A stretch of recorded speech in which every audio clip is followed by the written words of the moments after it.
Assalamualaikum, selamat pagi anak-anak bunda sekalian. Baiklah, hari ini kita akan masuk pada pelajaran IPS dengan materi interaksi sosial dan lembaga sosial.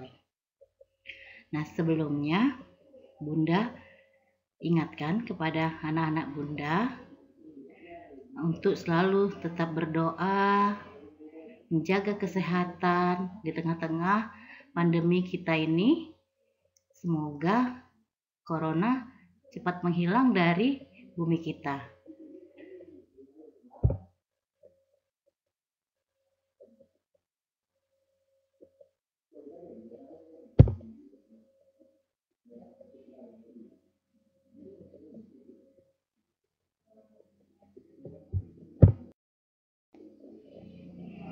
Baiklah, anak-anak bunda, sekarang kita masuk kepada pelajaran kita, yaitu tentang pengertian interaksi sosial. Nah, menurut kamu apakah itu interaksi sosial? Ada yang tahu? Baik, interaksi sosial adalah hubungan antara orang per orang, antara kelompok dengan kelompok, dan perorangan dengan kelompok. Kalau dia antara orang dan perorangan, contohnya si A dengan si B. Kemudian kalau antara kelompok dengan kelompok, misalnya kelompok kelas 7 bertanding sepak bola dengan kelompok kelas 8. Kemudian kalau perorangan dengan kelompok, contohnya itu adalah saya mengajar di kelas ini.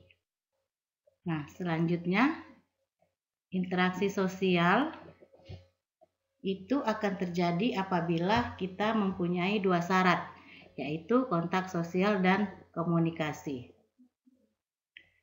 Di dalam interaksi sosial itu ada beberapa faktor yang menyebabkan terjadinya interaksi sosial. Yang pertama, faktor imitasi. Apa itu faktor imitasi?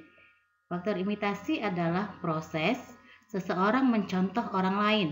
Contoh, seorang anak perempuan, dia meniru ibunya bermain masak-masakan. Kenapa? Karena dia suka melihat ibunya yang suka memasak.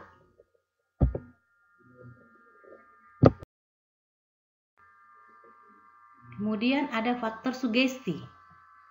Faktor sugesti adalah pengaruh yang dapat menggerakkan orang lain. Contohnya, seorang pasien yang akan berobat ke dokter.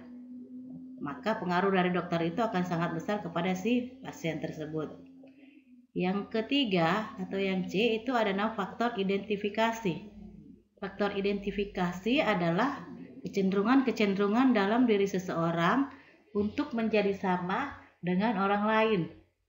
Contoh, seorang anak yang mengidolakan seorang pemain sepak bola, maka anak tersebut akan berusaha untuk menjadi idolanya tersebut. Yang keempat, faktor simpati. Faktor simpati adalah kemampuan untuk merasakan keadaan orang lain.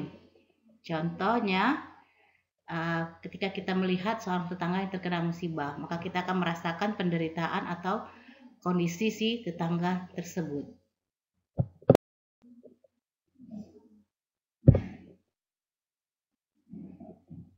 Kemudian kita masuk yang kedua, yaitu bentuk-bentuk interaksi sosial. Bentuk-bentuk interaksi sosial terbagi dua, proses-proses sosial asosiatif dan proses-proses sosial disosiatif. Proses-proses sosial disosiatif itu adalah proses terjadi apabila seseorang melakukan interaksi sosial yang mengarah kepada persatuan. Bentuknya ada tiga, yaitu kerjasama, akomodasi, dan asimilasi. Kemudian yang B, proses-proses sosial disosiatif. Proses ini terjadi apabila seseorang melakukan interaksi sosial yang mengarah pada perpecahan atau konflik. Ada tiga bentuknya, yaitu kompetisi, kontravensi, dan pertentangan.